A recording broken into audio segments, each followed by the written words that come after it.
Well, what's up, gang? Number 8 in your scorecard, number 1 in your heart, Albert Sugar Bear Barbieri. Well, this video was destiny.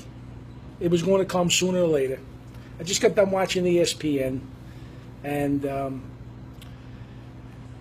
deservingly, the great Ken Griffey Jr. and Mike Piazza inducted into the Hall of Fame, very deservingly. Both of them great players. And it's time for me to say my fucking piece. I'm actually using this vehicle to come out of retirement. And what I mean by that is, back in 1993, when I did my second tour of duty in LA, I got hooked on to sports talk radio.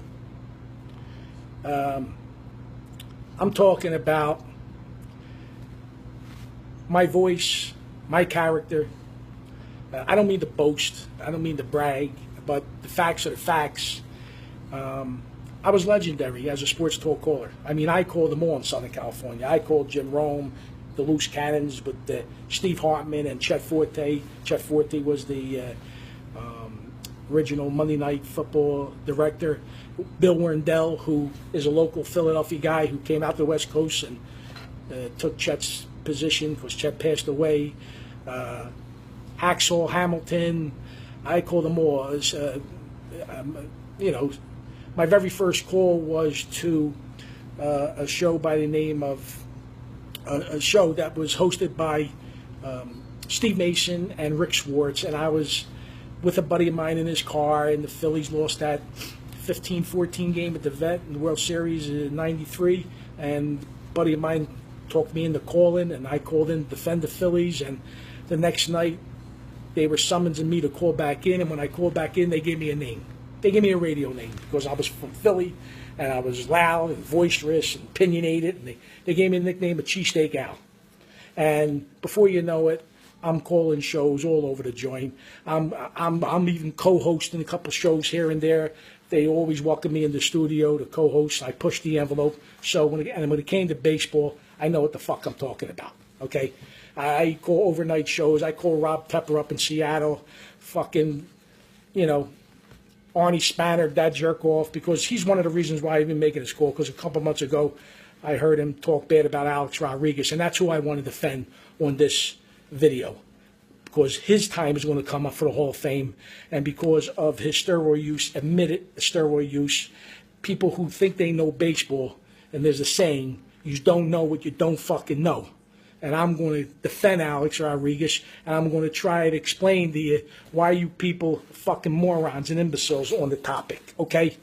So, let me just get started by saying, I need to refresh you people, you baseball people, refresh your memory, okay?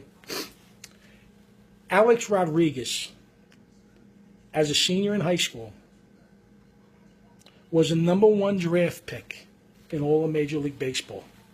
You realize that, people? You forget that. You know what that means? He's born with talent. He's got talent that you people can't even fathom, that when you played high school, including myself, because I was a good high school player, we can't even fathom the fucking talent they had. Okay? Like A-Rod, okay, and Robin Yount, guys that came out of high school, went right into the major leagues. Like, when Alex A-Rod came out of his mother's womb, he was like the golden child. Like in the movie, what was it, Ten Commandments? Yul Brynner had a little son, they called him the golden child. Well, that's what A-Rod was. 6'3", 200-something pounds. Like a goddess. That's your perfect size. If you're going to be a Hall of Famer, a monster, guy that hits bombs, that's your perfect size. 6'3", 200-something pounds. He's on every major league scout, head scout, player development. He's on every fucking one of their cards as the #1 draft pick of all of the land in the fucking world. Okay?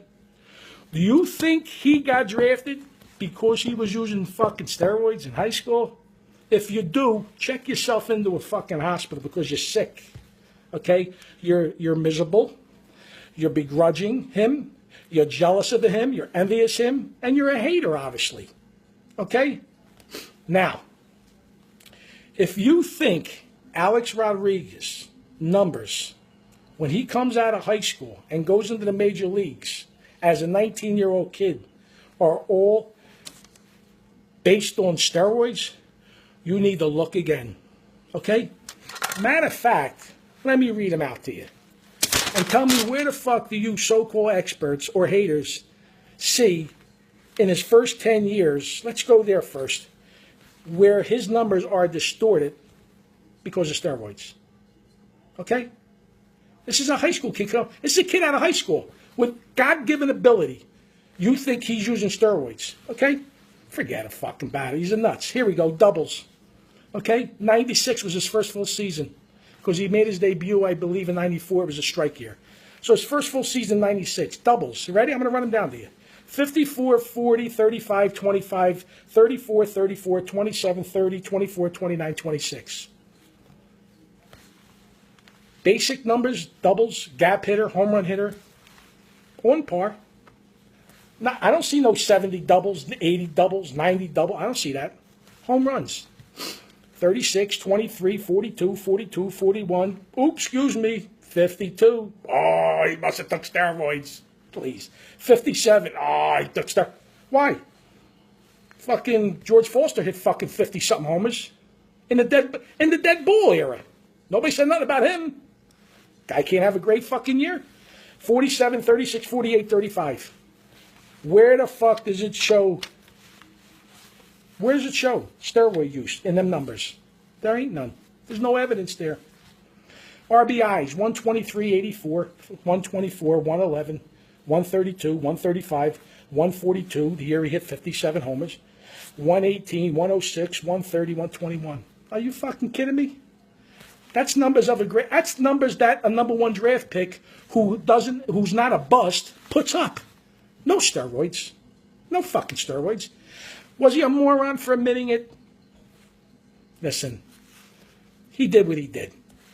We all know he used them. He knows he used them to get back on the field for injury, just like most of them do. But nobody wants to talk about the Punch and Judy hitters. I can name a few of them that nobody wants to talk about their numbers from maybe hitting from 220 to 240, maybe a few extra homers. I'll give you a couple examples. I'm from Philly. How about Lenny Dystra, 93? He come walking onto the field in spring training like fucking Hercules. Couldn't even run. His thighs were so big. Hitting balls in upper deck. Turning on balls like he was Willie McCovey. Are you fucking kidding me? This guy was a Punch and Judy hitter in New York. Little skinny kid. Nobody said nothing. Mariana Duncan. When he was with the Dodgers, he was a great slick fielding shortstop. There was an automatic out at the plate. Matter of fact, when he went up to the plate, shouldn't even took a bat with him. When he went to the Phillies, never swung and missed. Line drives all over the place. Lineas, hitting balls like you might think Willie Mays was hitting in the gaps. Okay, here's the rest of his numbers, A-Rod. Now he's into his 30s, 31 years old. Doubles, 31, 33, 17, 29, 21, 17. He's in his 30s, declining, 36 years old. So, no, there's no steroid use there. I don't see his numbers fluctuating as he's getting older. Home runs, okay, in 31 years, 54, 35, 30, 30, 16, 18. 36 years old, 18 homers. RBIs, 31 years old when he had the 54 homer year. 156, 103, 100, 125, 62, 57. And to fucking make matters worse, to prove to you people you just don't know what you don't know, because you just hate him, he played this previous year at 39 years old, put up 33 homers, 86 RBIs, and he didn't even play when the Yankees went in Italy in a National League ballpark. He ain't used steroids, right? No. You don't belong. All his numbers, right, Arnie Spanier, you jerk off, all his numbers are based on steroids. You people have no clue. Have no clue. Barry Bonds, dum-dum. 7-time MVP. He don't need steroids. He got caught up in it. Yeah, he did. He went from 40-something homers to 65 and 73. Fucking guy didn't need them. He's a Hall of Famer. Look at his numbers. Same thing. Same thing. So, listen.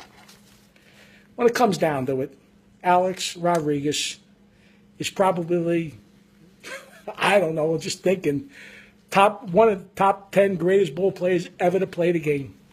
Ever to play the game. All you haters need to get a clue and need to just go on with your life and stop hating Alex Rodriguez. Why? Because he's great, he's handsome, makes millions of dollars a year. Everybody out there making $50,000, they hate him. Why? He's a great ball player. He was gifted. God gifted. He's a Hall of Famer. All right? You don't know what you don't know. Anyway, I'm going back into retirement.